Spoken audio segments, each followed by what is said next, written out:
Hello, this is just going to be a quick weekly recap of trades I've taken this week.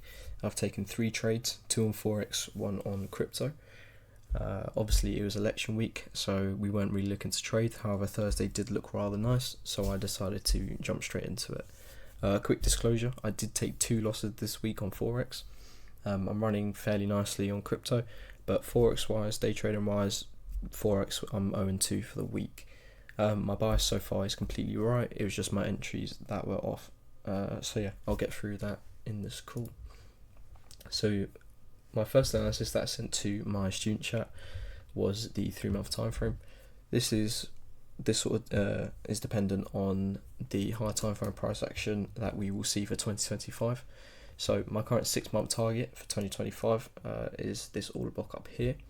My short-term target is the 6-month order block right here, as you can see, which is a safe draw on liquidity. The reasoning behind this is due to the fact that we had run this liquidity down here before obviously pushing higher.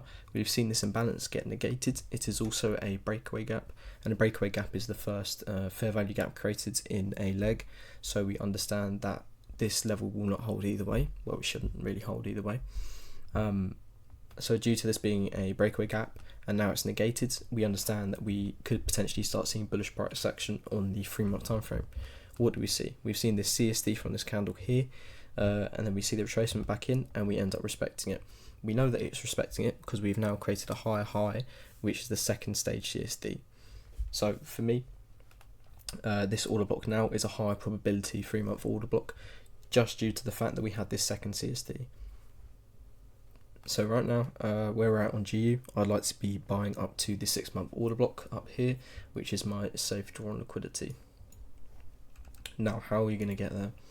So as I explained a minute ago, we did see a breakaway gap on the 3-month time frame, and now we're seeing it on the weekly time frame as well. So this breakaway gap, in my opinion, wouldn't hold. So this is just quite simply inducement of the high probability 3-month order block. So my sort of trade idea was to see sells down into the weekly order block, and potentially in the next couple of weeks create a low, which we can then buy all the way up to the 6-month order block. Obviously not guaranteed, and we will take short-term targets. However, this is the general idea for me. A little confluence for my sales short-term for GBP USD. This was the 4-hour time frame for the DXY yesterday. I wanted to see the DXY become bullish from this 1-hour order block in line with the daily breaker block over here, and that obviously would consequently force GU to become bearish as well. So this was my level that I wanted to see reversal from for DXY, and I'll show you the analysis for GU. So first of all, we had this daily CSD, so we've now created this order block that I'd like to hold. So due to the fact as well that we had run this liquidity, we then wanted to see some sort of imbalance filled for us to then continue lower to then take out this inducement down here. So like I said, I took 2 losses on this yesterday. The only trades I've taken this week have both been on Thursday, yesterday, which again were these 2 losses. That was due to the election. But I explained this all in the student live call. Essentially, once again, you're hearing me use the term breakaway gap. This breakaway gap we understand isn't going to hold. However, we see a balanced price range right here, and a balanced price range is essentially overlapping fair value gaps or an inverse fair value gap, depends what term you want to use. So this breakaway gap wasn't going to hold, so we wanted to wait till this BPR balanced price range gets tapped. We've seen that get tapped, and obviously as called out in the student call, we've had my entry model play out during a macro, and we had the quarterly theory on our side as well. As you can see, we swept Q2 high, and because we swept Q2 high, we understand we're selling and it aligns with our bias. So I took 2 losses here. I took a trade right here, which very quickly hit my stop loss, and then I took a trade, my entry was roughly about here, and this was a signal as well, where we obviously ran down and then came back up and then tapped us out at a loss. So either way, 2 losses yesterday, wasn't very happy with it. Obviously it happens, it's completely normal. It was during macro as well, so for me it looked very nice, but obviously lower price action wasn't really aligning with my higher time frame idea. So as you can see now, my entry that I did take unfortunately stopped me out twice, and a 64.8 risk to reward trade is now running without us, of course. If you manage to catch an entry at the top, which as a disclaimer, our entry model was not provided at the top there at all. But either way, you guys can see the possibilities with high risk to reward, almost 70%. Imagine having a 70% trade. If you're risking 0.5%, obviously 35%. Like, either way, it's gorgeous. A very, very nice trade. Very luckily, the high time frame is actually going our way at the moment. And again, like I said previously, I'd like to see us potentially create a low in this weekly order block for us to continue higher to the 6-month order block. Obviously, that is all dependent on the reaction. If we do not have any sort of bullish CSD and then a second stage CSD, then we will not take any sort of buys, but we'll need time for that to develop. Yeah, so I took 2 losses on this trade, unfortunately. Now looking at Dodge, this is all to do with the election. This is more of a long-term investment for myself.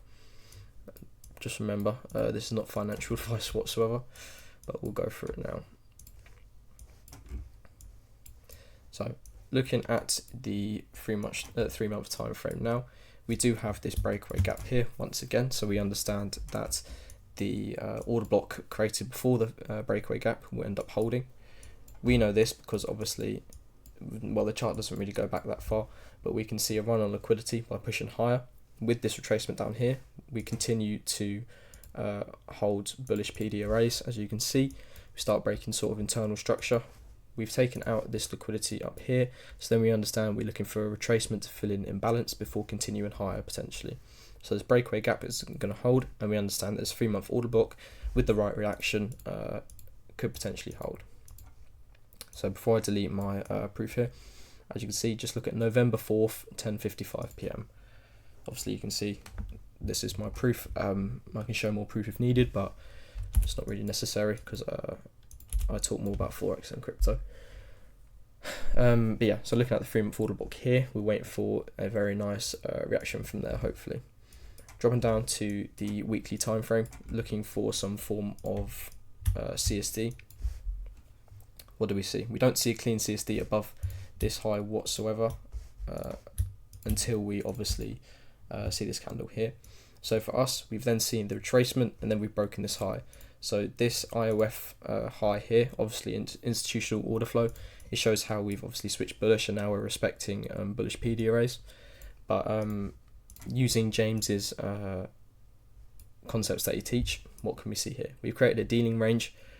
We understand in the student section, obviously I'm not going to give it all the way, but we understand after we've created 2, we then have to retrace to 3 before then targeting 2 once again. And if we fail to target 2 once again, we understand we are now switched and we are now targeting 1. So due to the fact that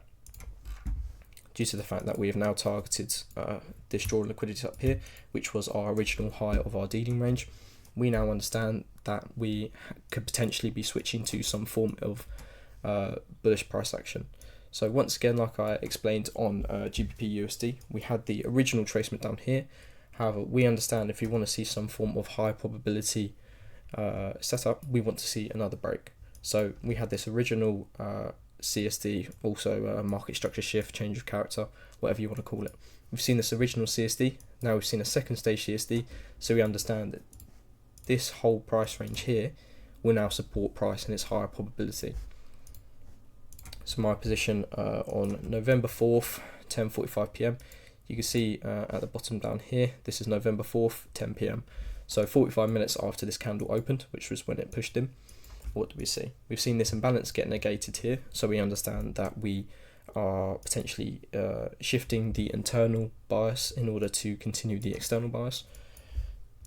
We understand once again, breakaway gap, not going to hold. We understand the order block below it is potentially going to hold. Then we drop down to the 15-minute, I believe. What do we see? We see this imbalance get negated and flipped into inverse fair value gap and also a balanced price range, which is where I took my position right here. Once again, I showed you guys the proof. This is 10:30 right here.